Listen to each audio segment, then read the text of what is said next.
Nós vamos dar continuidade então ao estudo que nós estamos fazendo a respeito da nossa declaração de fé. Na última quarta-feira o pastor falou um pouquinho sobre mordomia, que era o ponto 12 da nossa declaração doutrinária. E hoje nós vamos conversar um pouquinho sobre o ponto 13 e talvez, se formos rápido, o ponto 14 também, que na verdade trazem para nós duas das missões da igreja. Trazem para nós aquilo que é esperado da igreja de Jesus, é esperado de cada um de nós. Quando nós vamos fazer de uma forma bem simples, uma análise de qual é a missão da igreja, nós vamos falar que tem uma missão vertical, e nós temos uma missão ou duas missões horizontais. Esses dois pontos da declaração doutrinária nossa estão trazendo para nós uma reflexão a respeito dessas duas missões, dessa missão horizontal da igreja. E óbvio, a primeira delas é que nós façamos com que o nome de Jesus seja conhecido na terra. E isso só é possível através da evangelização e através dos projetos missionários. Então, a primeira coisa que nos traz a reflexão é que a missão primordial, principal, do povo de Deus com relação ao mundo, com relação às pessoas, é a evangelização do mundo, visando a reconciliação do homem com Deus. E fica muito claro, assim que Jesus ressuscitou, ele começou a ter os diálogos com os discípulos, e rapidamente ele passa essa instrução: portanto, ide. Nós sabemos que essa tradução não é a melhor. A palavra que foi traduzido para ide, ela traz uma ideia de continuidade. Então ela traz uma ideia de indo, de um processo. Assim como a nossa vida, ela é um contínuo, o processo de evangelização do mundo, ele deve ser um contínuo também. A gente não para de viver e daqui a pouco volta a viver de novo. Ou você está vivendo, ou você morre. O processo de evangelização é a mesma coisa. Deus espera que a cada segundo, a cada minuto da nossa vida, nós possamos estar cumprindo a missão de estar mostrando ao mundo aquilo que Jesus fez na cruz. Eu às vezes fico refletindo sobre isso. Imagine que Jesus tivesse morrido na cruz e ninguém mais falasse nisso.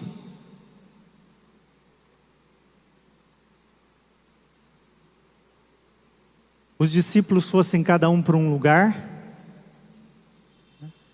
Será que nós teríamos acesso a essa mensagem e à salvação? Ela só chegou até nós porque as pessoas que primeiro tiveram contato com Jesus não pararam. Eles, durante a sua vida, no indo, eles foram falando e anunciando o Evangelho. Os sucessores e os seguintes foram fazendo a mesma coisa até chegar em nós. Eu costumo dizer que isso a mim me parece uma corrida de bastão. Alguém veio correndo com o bastão na mão e hoje o bastão foi entregue na nossa mão. E a gente continua correndo. Até o dia em que nós, como diz Paulo, encerremos a carreira e passemos o bastão para outro para que ele possa ir também. Então, a missão primordial, o que Deus espera de nós como cristãos individualmente, como igreja, de forma coletiva, como povo de Deus, que a gente prossiga e continue no processo de evangelização do mundo, cujo objetivo principal é a reconciliação do homem com Deus. Às vezes nós consideramos aqueles cumprimentos de Paulo, sobre graça e paz como sendo um simples cumprimento. Mas se você for analisar com profundidade essas duas palavras, Paulo enxergava aí a mensagem do evangelho que ele pregava. A graça de Deus manifesta em Jesus Cristo, restaurando a paz do homem com Deus.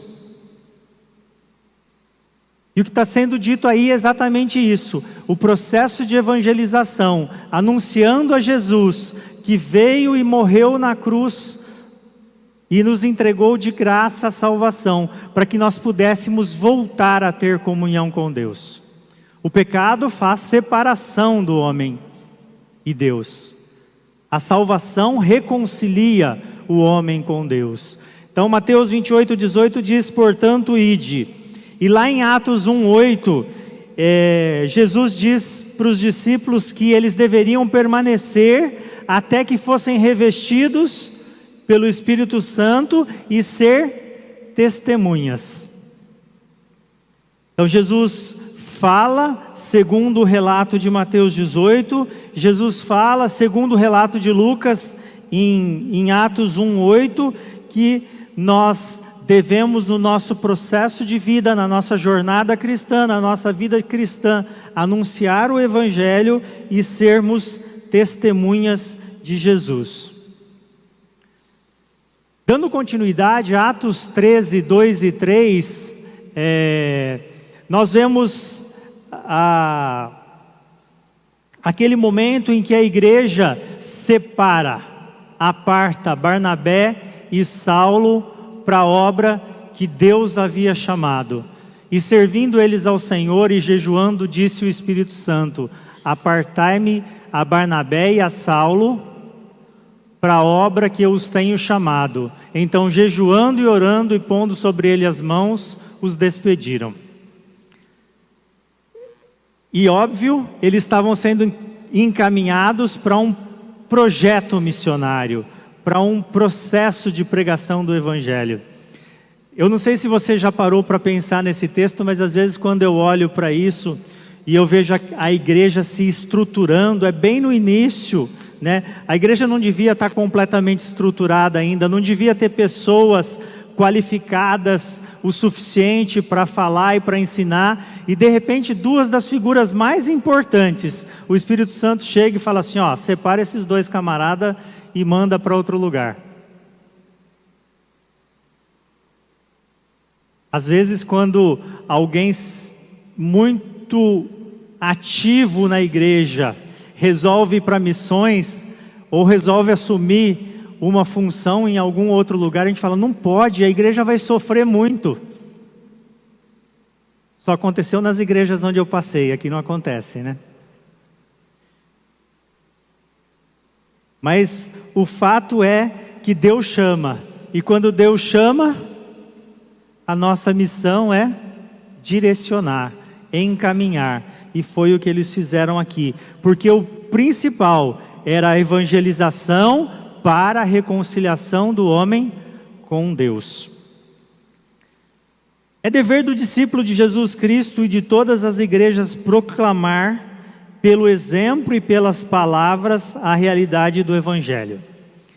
Aqui, parece que o tom da conversa, ele começa a ficar um pouco mais grave. Porque já entra uma palavra dever. Quem daqui gosta de dever? A gente gosta de direito, né?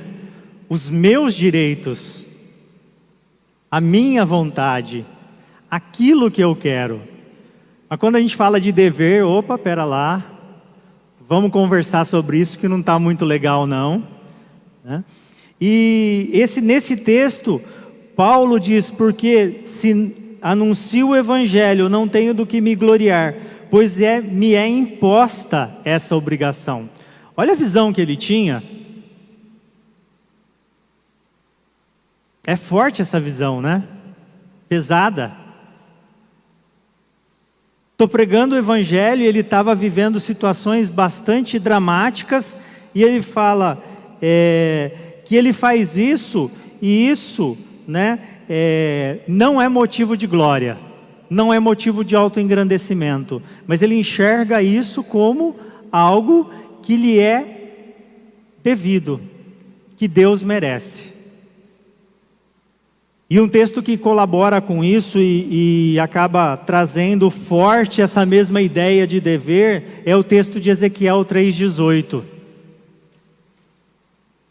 Eu não passei lá, né? Agora sim, estamos na mesma página, né? Ezequiel 3,18. Quando eu disser ao ímpio, certamente morrerás, e tu não o avisastes, nem falastes para avisar o ímpio acerca do seu mau caminho para salvar a sua vida, aquele ímpio morrerá na sua iniquidade, mas o seu sangue da tua mão o requererei. Aqui Deus falando com Ezequiel e mostrando para ele a importância dele como profeta, anunciar a palavra que Deus havia revelado a ele, né? Se ele revelar, ele está fazendo ou cumprindo a sua obrigação como um profeta chamado por Deus. Se ele não revelar, né, ele está expondo as pessoas a possibilidade de morte, a possibilidade de não terem um encontro com Jesus. Então a primeira parte da nossa frase aí é dever de todo discípulo de Jesus Cristo e de todas as igrejas proclamar. Eu acho que esses dois textos eles são bem claros em dizer que o proclamar o Evangelho não é algo que é opcional na vida do cristão.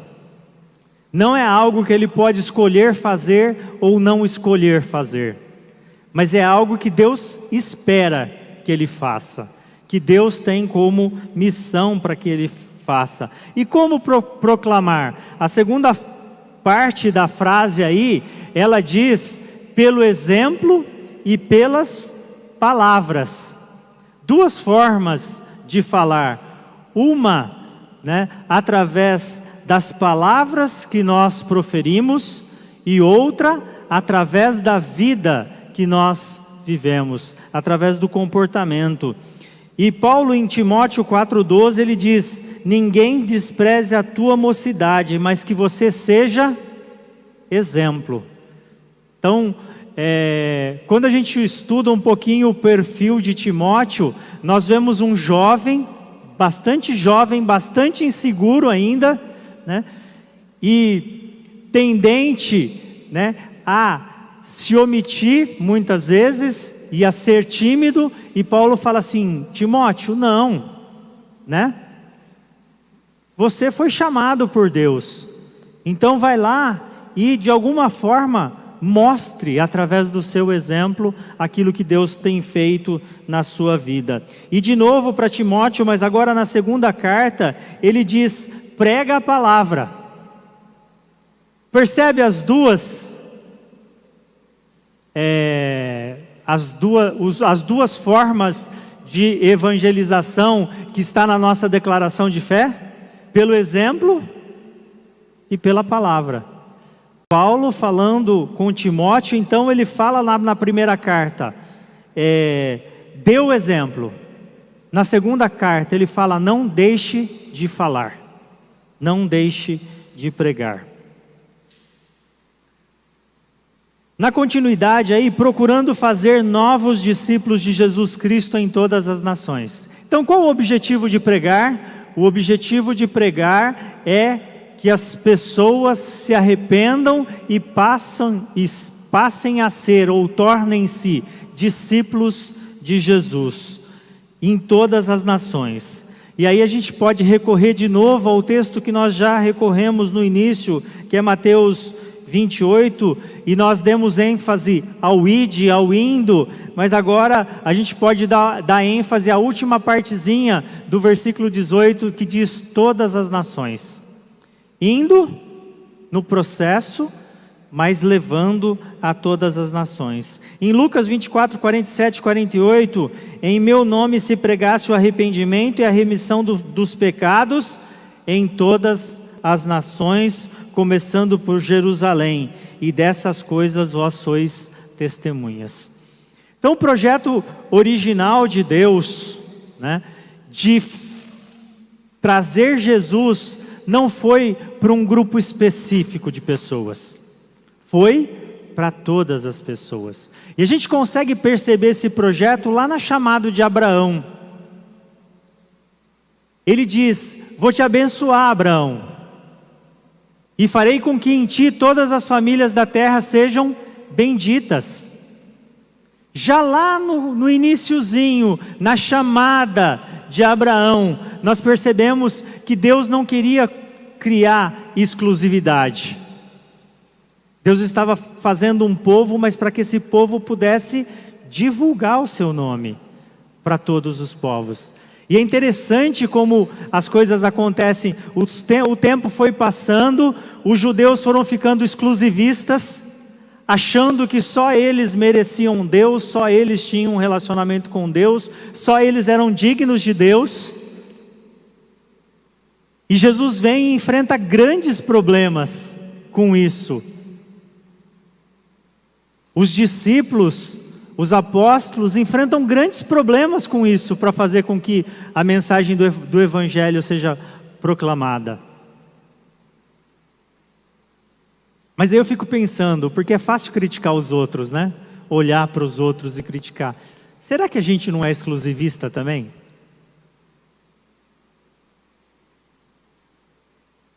A gente fala assim: não, mas eu sou salvo, então eu sou melhor. Deus vai cuidar melhor de mim, né? E Deus ama todas as pessoas. Uma vez eu estava conversando com um membro de uma igreja que a gente estava pastoreando. Isso me marcou bastante, porque a pessoa chegou para mim e falou assim: pastor, acho que é melhor a igreja não crescer não. Se chegar mais gente, vai chegar mais problema. Pessoas é problema. A gente está tão bem aqui, tão em paz com esse grupinho que a gente tem. A gente já está tão confortável. Ela teve a coragem de dizer, essa pessoa. Mas quantos de nós será que não pensamos assim? Está tão confortável aqui, quentinho, né? Com espaço.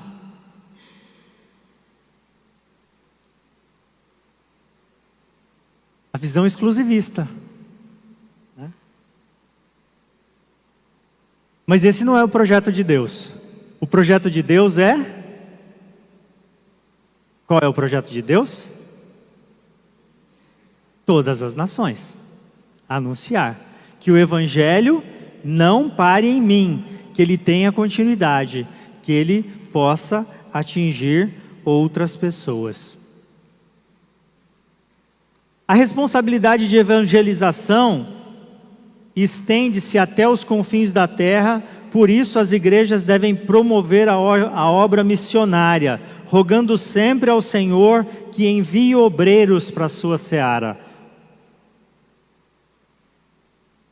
E aí um texto bem legal para isso é Romanos 10, 13 a 15, que diz: como invocarão em quem não creram? E como crerão naquele de quem não ouviram? E como ouvirão se não há quem pregue?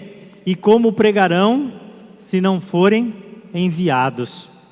Como pregar o Evangelho até os confins da terra, se ninguém é enviado para pregar nos confins da terra? Se todo mundo ficasse em Jerusalém, se todos nós ficássemos confortáveis na igreja. A responsabilidade então de evangelização, ela começa através do nosso contato pessoal, do indo, do relacionamento, da palavra oportuna, do testemunho de vida. E ela prossegue em direcionar pessoas para irem aonde nós não podemos ir, para chegar onde nós não podemos chegar. Essa parece que é a missão, ou uma das missões da igreja em relação ao mundo, em relação às outras pessoas. Que nós possamos pregar e fazer com que a obra de Jesus chegue às pessoas, cheguem ao mundo. Se a obra de Jesus não chegar até uma pessoa, e ela viver a sua vida toda e morrer, a salvação estava disponível, mas ela não teve acesso. É triste isso, né?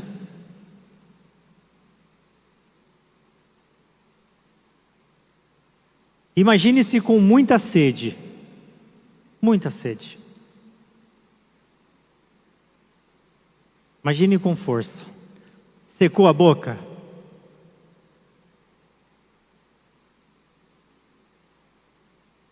Agora imagine uma fonte de água na sua frente. E uma barreira que impede você de chegar até a fonte de água.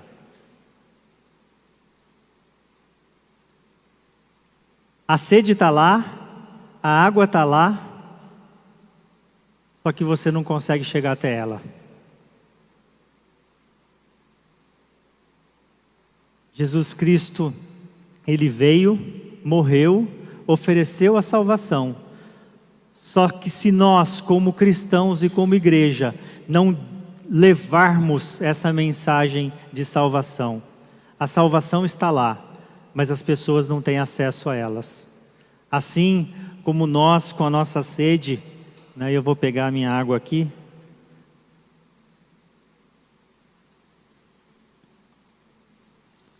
E se você imaginou bem, você deve estar com sede, deve ter ficado com inveja de mim agora. Não disponibilizamos a mensagem do Evangelho para as pessoas. O segundo ponto da nossa declaração doutrinária é a educação religiosa. Todos nós sabemos que a salvação é um ato. Isso quer dizer? Quer dizer que no momento em que você reconhece Jesus como seu Salvador, você é salvo. Não precisa fazer mais nada. Você está salvo. Você vai morar no céu. Só que Deus espera mais de nós. Ele quer nos salvar, mas Ele quer que nós ingressemos também num processo de santificação. Se a salvação é um ato, a santificação é um processo. Ela não acontece do dia para a noite. Nós nos convertemos e somos declarados santos, separados do mundo para a salvação. Mas o processo de santificação, que é o processo de transformação das nossas vidas, ele acontece dia a dia, quando nós nos decidimos, além de ser salvos, dedicarmos as nossas vidas para um relacionamento mais íntimo e mais próximo com Deus. E isso só é possível quando nós vamos para a Bíblia e retiramos dela os princípios, os valores, os conceitos, aquilo que Deus é e que Ele disse que nós deveríamos ser para nos tornarmos parecidos com Ele e podermos ter um relacionamento cada vez mais íntimo com Ele. Então, outra missão da igreja com relação ao mundo, com relação às pessoas, com relação aos salvos, agora é nós estarmos ensinando, qualificando as pessoas na palavra de Deus. Porque a palavra de Deus é que pode fazer com que o Espírito Santo haja nas nossas vidas e transforme as nossas vidas. Eu, quando falo sobre isso, eu lembro de um professor que eu tive no seminário, e ele dizia sempre assim: quando vocês forem pregar, né, como bons seminaristas, que acham que sabe tudo, mas não sabe nada, por favor, vão lá e leiam um texto da palavra de Deus bem grande. Leia vários versículos antes de pregar. Mas por quê, pastor? Porque se depois disso você só falar besteira, o Espírito Santo ainda tem no que trabalhar, que é a palavra de Deus. né? Porque o Espírito Santo, ele trabalha na Bíblia, ele trabalha na palavra. E o processo de ensino é o ensino da palavra. E é legal, porque quantos de nós nos reunimos para conversar sobre um determinado assunto, que é um assunto, um tema bíblico, um assunto bíblico, e começamos a falar, e está lá eu e o pastor Gilberto conversando, e eu falo, pastor Gilberto, eu penso assim. E ele fala, não, mas eu penso assado, né? O que importa o que eu penso e o que ele pensa? Importa o que a Bíblia diz. Mas às vezes a gente se enche e fala, não, mas eu penso assim. O que você pensa está de acordo com a Bíblia? O que nós vamos fazer? Mudar o que você pensa ou mudar a Bíblia? Só temos essas duas opções. Ou a gente muda o que a gente pensa, ou a gente muda a Bíblia. A nossa declaração, ela diz que o ministério docente de ensino da igreja, ele está sobre a égide do Espírito Santo. Que está sobre a égide do Espírito Santo, compreende o relacionamento do mestre e do discípulo, entre Jesus Cristo e o crente. Ou seja, o processo de ensino, ele tem início, ele começa no relacionamento do crente com Deus, no relacionamento do crente com Jesus. Se não houver esse relacionamento, não há ensinamento. E dois textos que nos são trazidos aí é Mateus 11, 29 e 30. Tomai sobre vós o meu jugo e aprendei de mim. Aprender diretamente de quem? De Jesus, né? Se me amais, guardareis os meus mandamentos, né? Jesus é a fonte de todo o conhecimento que nós temos. E a Bíblia registra isso, né? E Jesus, quando se dedica lá em João aos seus discípulos, ele fala sobre a vinda do Espírito Santo, e ele fala que o Espírito Santo vai fazer o quê? Trazer novidades para os discípulos de Jesus, para os apóstolos. É isso que o Espírito Santo ia trazer? Não, ele fala que o Espírito Santo vai fazer lembrar tudo aquilo que eu ensinei para vocês. Ou seja, tudo que ele vai fazer é fazer com que a gente lembre, ou fazer com que eles lembrem daquilo que Jesus havia ensinado.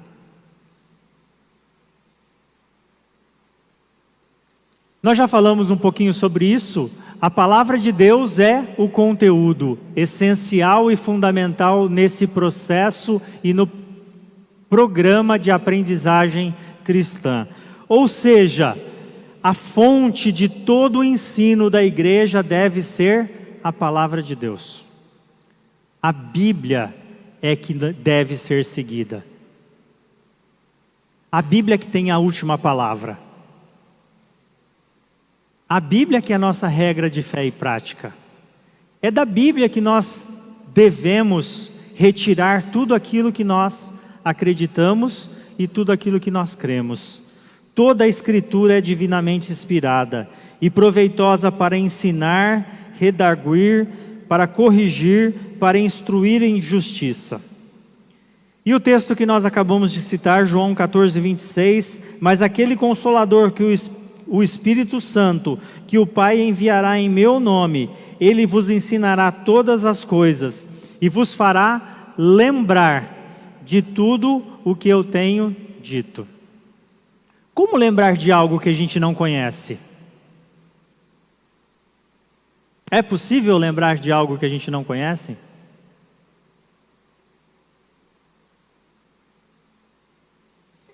Eu gosto muito dessas lógicas de raciocínio. Às vezes a nossa Bíblia fica guardada. Nós não lemos, não estudamos, né? Aí quando nós estamos diante de um problema, de uma tomada de decisão, nós oramos, pedindo para que Deus nos dê sabedoria, para que a gente tome a decisão correta. Mas aonde estava a sabedoria para que nós tomássemos a decisão correta? O temor do Senhor é o princípio da sabedoria.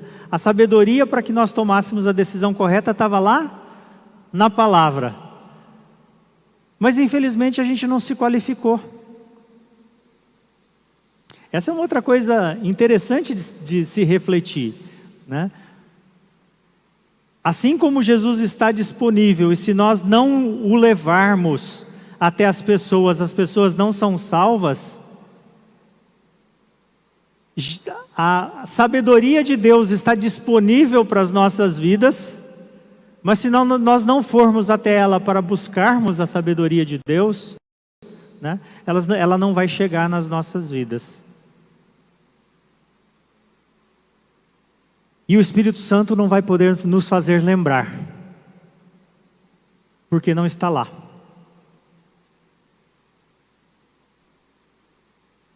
Se não está lá, não tem como o Espírito Santo trabalhar nas nossas vidas, porque Ele trabalha através da palavra. Assim como quando nós evangelizamos, nós temos que dar um texto bíblico para as pessoas, porque o Espírito Santo vai trabalhar em cima da palavra. E quantas vezes nós pregamos filosofia para as pessoas, né? Criamos um evangelho que faz todo sentido na nossa cabeça, mas que não tem nada da palavra de Deus, e entregamos para as pessoas e falamos, mas por que elas não se convertem? Porque o Espírito Santo vai trabalhar em cima da palavra. E se nós não demos palavra, o Espírito Santo não tem no que trabalhar.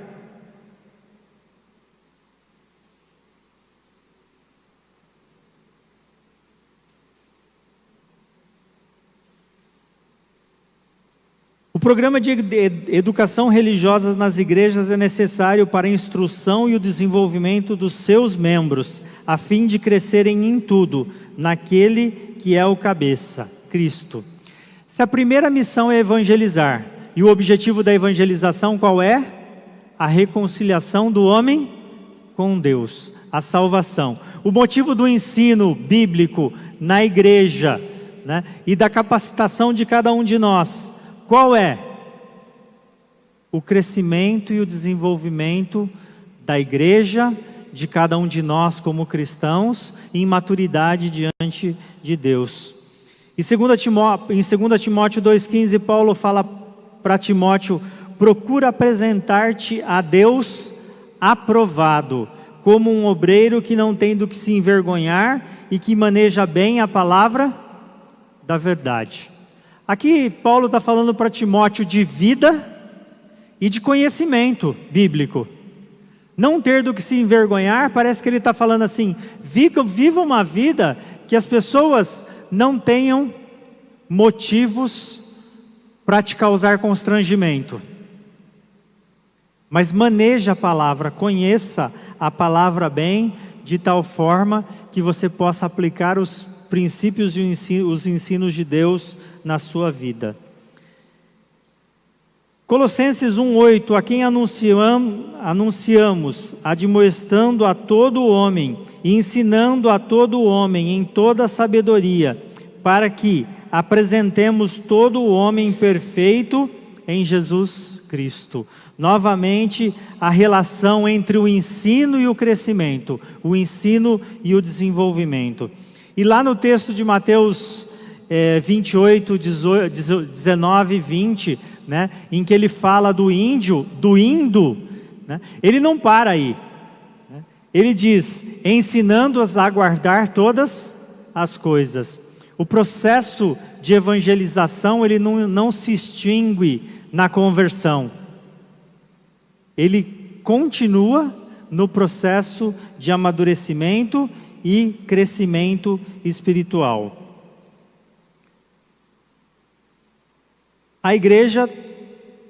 As igrejas, cabe cuidar do doutrinamento adequado dos crentes, visando a sua formação e desenvolvimento espiritual.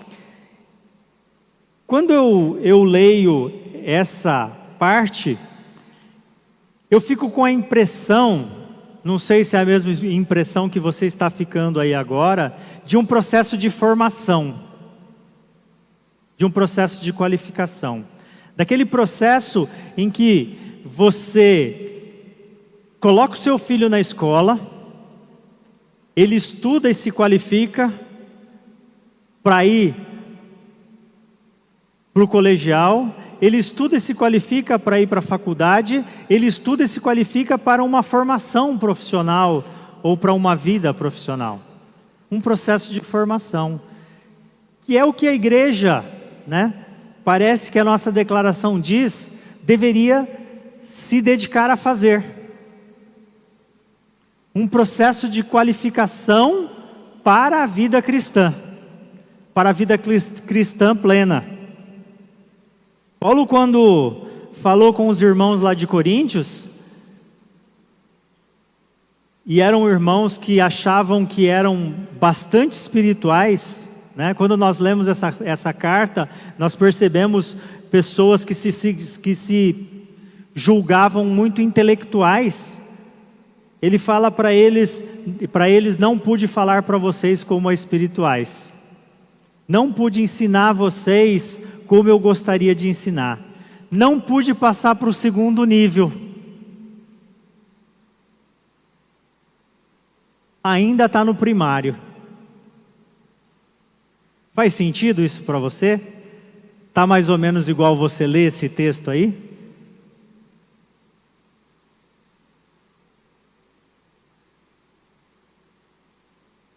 Acho que faz sentido, Acho que está aderente, está adequado. Na verdade, o que Paulo está dizendo assim, como eu gostaria de ensinar coisas mais profundas. Como eu gostaria de trazer conteúdos mais densos. Como eu gostaria de ensinar vocês a irem para um patamar maior do seu conhecimento e do seu relacionamento com Deus. Mas não foi possível.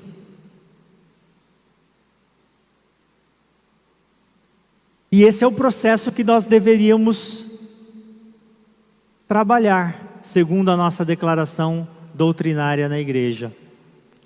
Não ter que ficar sempre ensinando os fundamentos da fé cristã. E a gente sabe que na diversidade e na multiplicidade da igreja que está sempre pessoas se convertendo e chegando, nós sempre teremos que trabalhar os fundamentos em um determinado momento, com outro grupo trabalhar um conteúdo de média profundidade, trabalhar um conteúdo de grande profundidade com outras pessoas que já estão na igreja há muito mais tempo.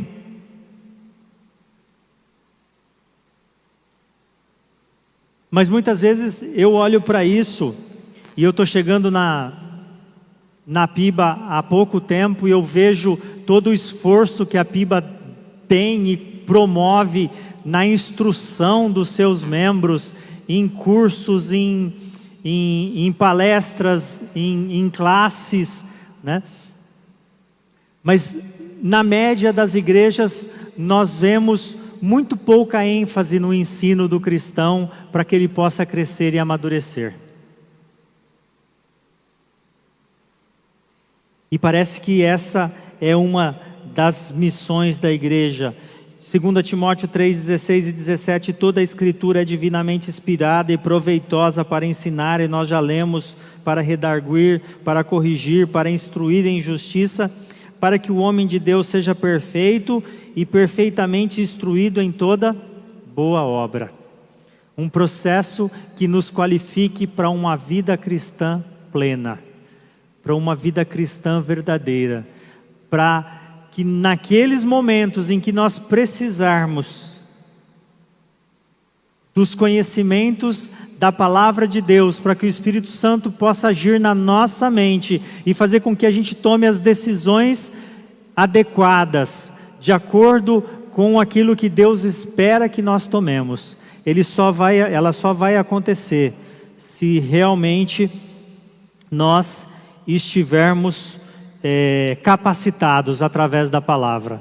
Então a missão da igreja é sim evangelizar, mas a missão da igreja também é sim ensinar. A minha missão, enquanto cristão em Jesus Cristo, é me dedicar a ser ensinado e a ensinar.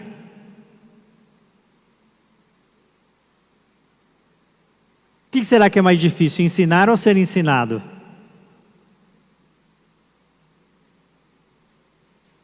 Muitas vezes mais difícil é ser ensinado, né?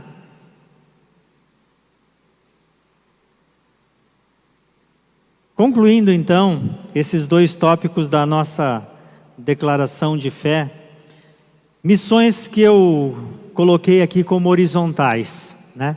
Aquela missão em relação ao mundo, em relação às pessoas, em relação aos crentes, evangelizar e ensinar.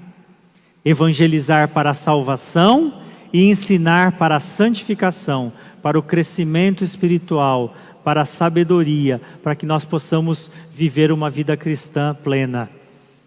Parece que o que a Bíblia nos traz é que Deus quer nos salvar, mas Ele não quer nos salvar e nos colocar numa vida medíocre.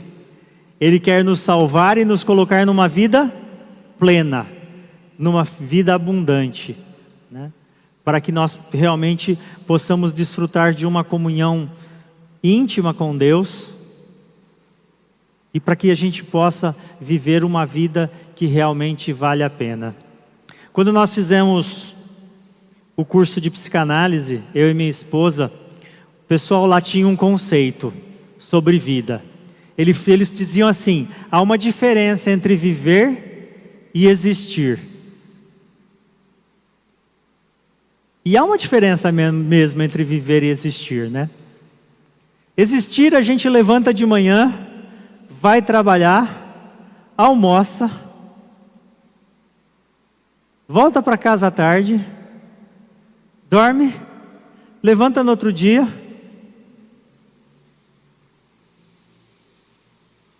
apaga os incêndios que a vida e vai existindo. Passa 1 ano, passa 2 anos, passa 10 anos e você existiu. Vida não é isso, né? Vida é você aproveitar e vivenciar cada minuto da sua existência. E o que Jesus veio foi trazer vida e vida com abundância, que está disponível a cada um de nós, né? Através da salvação e do conhecimento e dos ensinos da palavra de Deus. Vamos orar? Obrigado, Deus, pela tua palavra, por essa reflexão. Que o Senhor possa promover reflexões nas nossas vidas através de cada um desses textos, ó Deus, para que nós possamos melhorar aquilo que já está bom, corrigir, Senhor, aquilo que muitas vezes nós não temos nos dedicado a fazer ou não tem sido conforme o teu querer e a tua vontade. E que nós possamos alcançar a plenitude da vida que o Senhor tem para cada um de nós. Em nome de Jesus. Amém.